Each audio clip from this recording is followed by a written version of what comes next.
Okay, I just wanted to welcome everybody today. I started this Artist for Artists project 3 years ago because I love drawing, and I wanted to celebrate drawing as a contemporary art form. And this project is way more than one person can do. This year, we introduced Ekphrastic poetry, which is so perfect. I cannot imagine a better way to celebrate drawing than with poetry. Thank Edwina Trentham. She was our poetry juror this year. She's also helped with the catalogs exhibition and print that we produced in 2014 and 2015. The first 2 years we did this project, we did just a book form exhibition. There are a couple of copies in the other room if you want to take a look at the art that was represented there. This year we were so lucky to get this space that we wanted to go with brick and mortar. Tom Nicotera is our poetry host for today, but he has also helped with the production of the catalogs along the way. Elizabeth Cole Johnson has done the refreshments today. James Galvic is a man of many talents, and he's helped with all kinds of things through all 3 years of this project. Karen Hart and her extended entourage have also been very helpful with the project. And Pierre Zwick, our videographer, he's doing his thing too. So thank you all for being here. This project is not possible without everybody participating, the artists, the poets, the administrators like me. Also today, before we open things up with Tom, who will facilitate the whole poetry reading part, I wanted to just announce the winners of the Williams Prize for this year. All of the drawings are noted if they were a prize winner, so I invite you to go around the gallery and find them. But the first prize this year was Jody Christian's view from my bedroom, which is hanging on that wall. She won the first prize. The Jurors' Choice Awards, there are 10 of them. This year it was Eleanor Adams, Though Much Is Taken, Much Abides, Sue Bryan, None But Ourselves, Naomi Santino, Letting Go, Jason Covert, Lim, Anzalika Doliba, the Cathedral Church of St. John the Divine of New York, Caitlin Fennelly, Light Chaser, Megan Flynn, If She Got Really Quiet and Listened, New Parts of Her Wanted to Speak, Richard Chandler Hoff, Sideshow, Rachel Kirk, Gnarly Pod, Outside, and Elizabeth Labarge, Interlacing Snare. There is a literature table in the other room, and you'll find the list of winners there, so please feel free after the reading to just enjoy. Thank you so much for being here. Just have fun. Thank you. We're going to have the poetry reading by the poets whose ekphrastic poems were chosen. And again, thank Edwina Trentham for being the judge. And the poets that are here today will read their own poems, but for those who couldn't make it, I'll read the poem in their absence. And the first prize poetry winner was, and congratulations to her, Jenny Lowe Connors of West Hartford, Connecticut, for The Burning That Feeds You Like Hunger. And it's after Eleanor Adams' drawing, Though Much Is Taken, Much Abides. Thank you. Can you hear me? Wow, the artwork is so gorgeous to see it in person rather than to look on a little computer screen. So I'm so glad that I came to see all this beautiful work. The piece of art that I wrote about, which you can see up on the wall there, had so much emotion in it, and I really felt like the person had a story to tell. So here's my poem, The Burning That Feeds You Like Hunger. Now he runs toward the bonfire, crying out to flakes of ash, to sparks that spiral upward toward whatever it is that flickers out there. Lights a mother left on 1,000 years ago. You don't need to know if stars are real, if they're dead. Nothing that sustains us is entirely an illusion. As for the man running, crying out, he could be you. I think he is you, Everything you see speeding through the dimensions belongs to you, which is why you feel it so.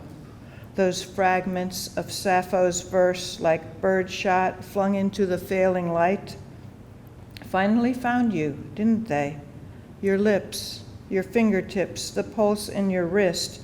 You've known them forever, and the burning that feeds you like hunger. You can't sleep, can't until you swallow some kind of magic. Your consumption just another way to touch the doorknob 3 times. A kind of slumber that evaporates when the crows in their dark jackets perch on piles of dirty snow, shrieking in the wind, collecting scraps of feeling to hold on to in a world made of smoke before flying off beyond you like the fire's brilliant, untouchable sparks.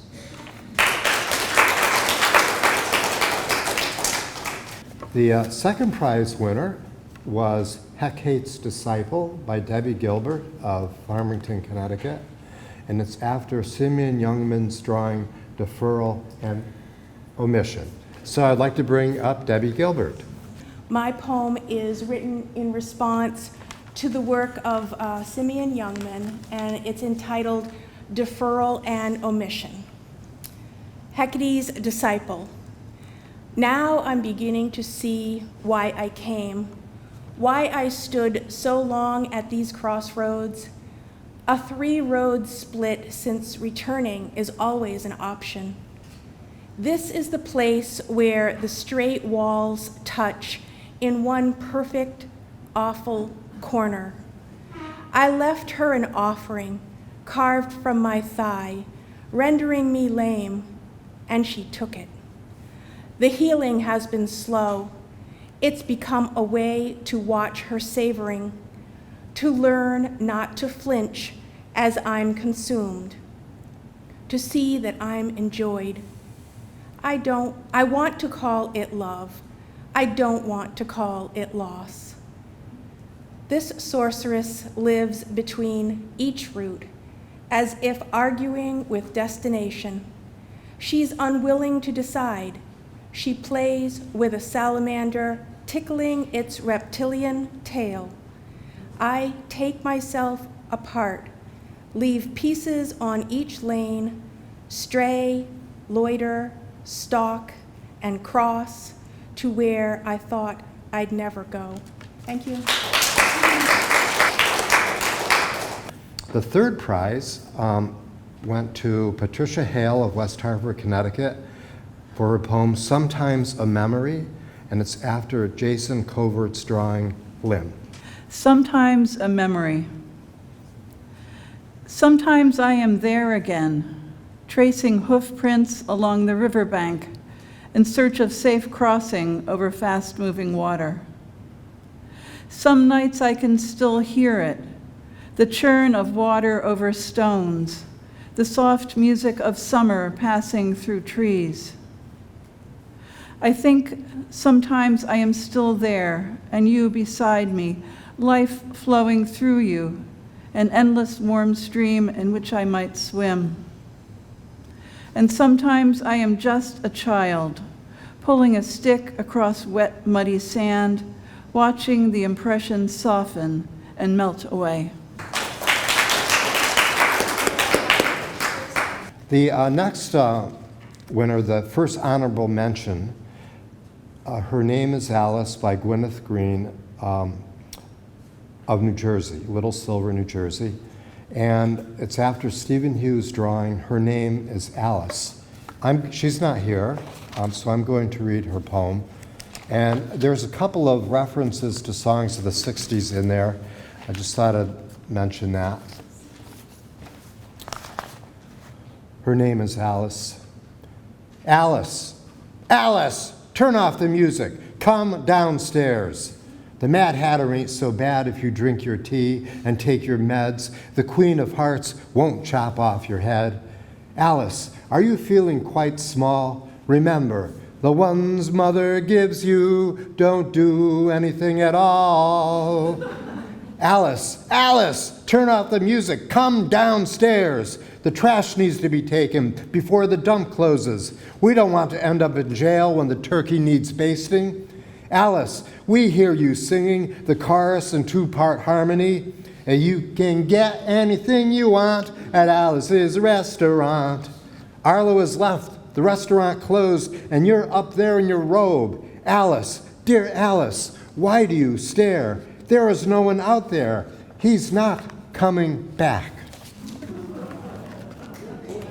That was by Gwyneth Green of Little Silver, New Jersey. The next person is also not here, Janet Krause of Bridgeport, and her poem is Unraveling Grief, and it's based on the drawing Letting Go by Naomi Centano. Unraveling grief. A time to release strands of sorrow to the air. Feel as Native Americans do when they cut off their hair in mourning and let it drift away in rivers, creeks, and streams. Feel a lightness on foot as a hollow settles where grief has made a nest for itself. That was Letting Go. The poem was Unraveling Grief by Janet Krause.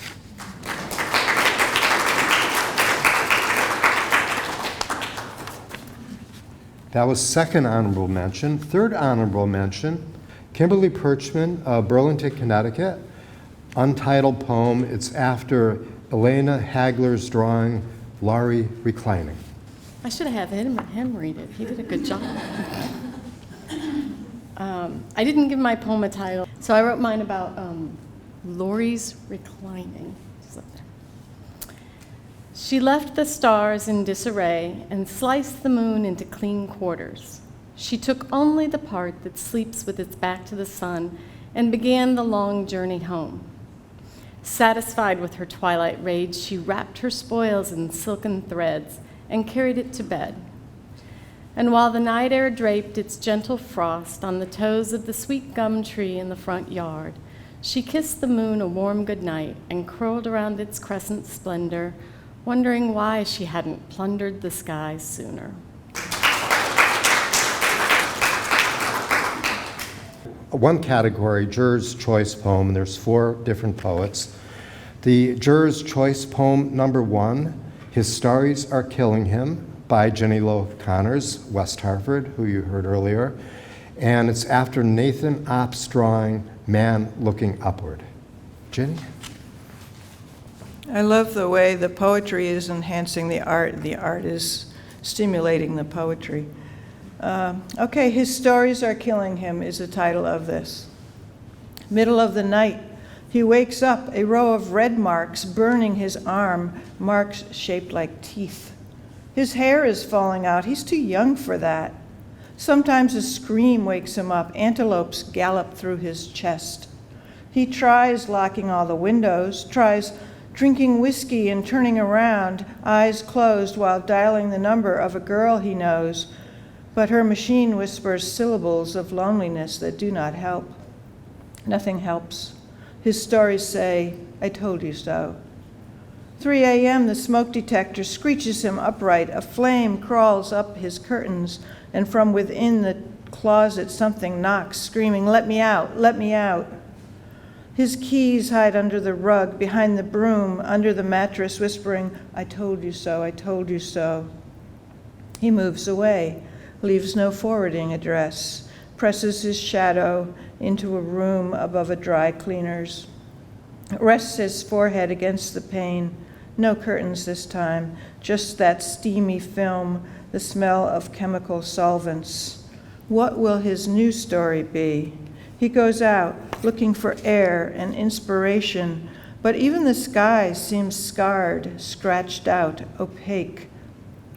Tonight, his stories park across the street, smoking and drinking coffee in paper cups, watching his door, dialing his phone, hanging up.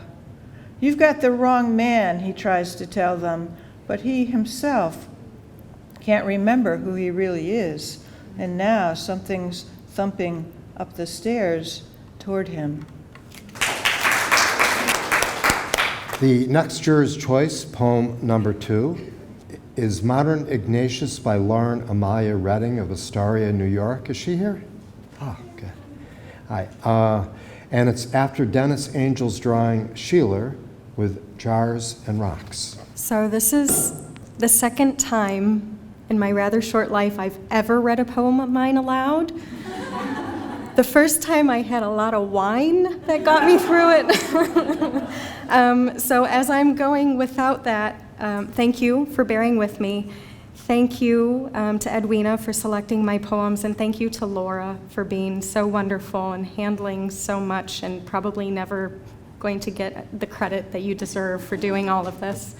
So this poem is by the one silver point drawing that we have in this exhibition by Dennis Angel, and it's titled Sheeler with Jars and Rocks, and my poem is titled Modern Ignatius.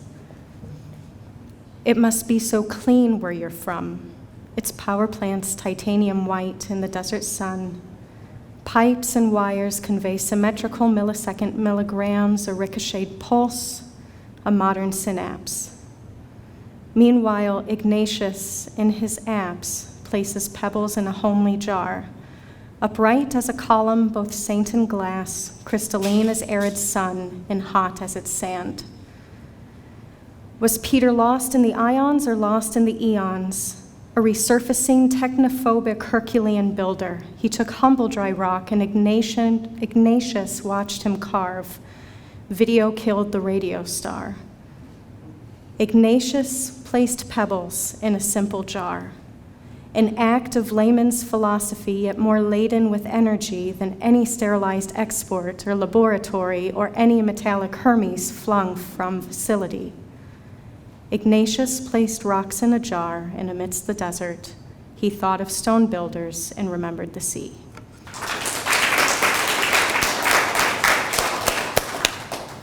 The next juror's choice poem, number 3, Recovery Lesson by Anita Pinati of Enfield, Connecticut, after Stephen Hughes' drawing Her Name is Alice. When tulips appear. Awake all night, searching the false bottom of darkness. Nothing here but blindness. Am I leaving or staying, or floating on exhaustion under the level of tears? In the dense foliage of adverbs and nouns, cancer presses us against the whys, the immensity of a day to walk in the universe towards some unknown goal, the ocean in my cells.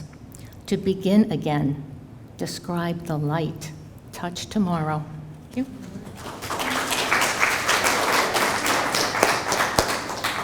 Our final juror's choice poem, number 4, is Wishing by Lara Slapchev of Madison, Connecticut. Is she here? Lara Slapchev. I want to thank Laura as well, and Edwina, and the artist, of course. Wishing. I don't count sheep to sleep, never have. Lately, though, I fall to sleep while gently, firmly kissing each one of your vertebrae, from cervical to sacrum, as you lay the curve of your lithe back against the yielding softness of my bare breasts warm, my belly pressing into that achingly sweet, small hollow curve of your lower back, my hip bones hugging your jutting buttocks as you snuggle in. You sigh into me as each kiss lands without impatience, rhythmically floating down to the next like your spinal bones are prayer beads I roll between my lips. Suck deep and count, breathe deep in love. C1 you sigh, C2 you breathe in, C3 you moan, 7 total. I kiss thoracic, 12 each, and lumbar 5, and sacrum and coccyx, where somewhere there you must have turned and kissed me so deeply I think I've fallen to sleep. The trace of your kiss stunningly still vibrating on my puffy lips, as I wake on the floor naked, wishing. Thank you. Thank you. And one of the things I like about ekphrastic poetry and the art pieces is it really brings out the senses, all the sensual explorations of poetry. And I wish there were more of this going on between art galleries and poetry. And again, Laura did a wonderful job on this.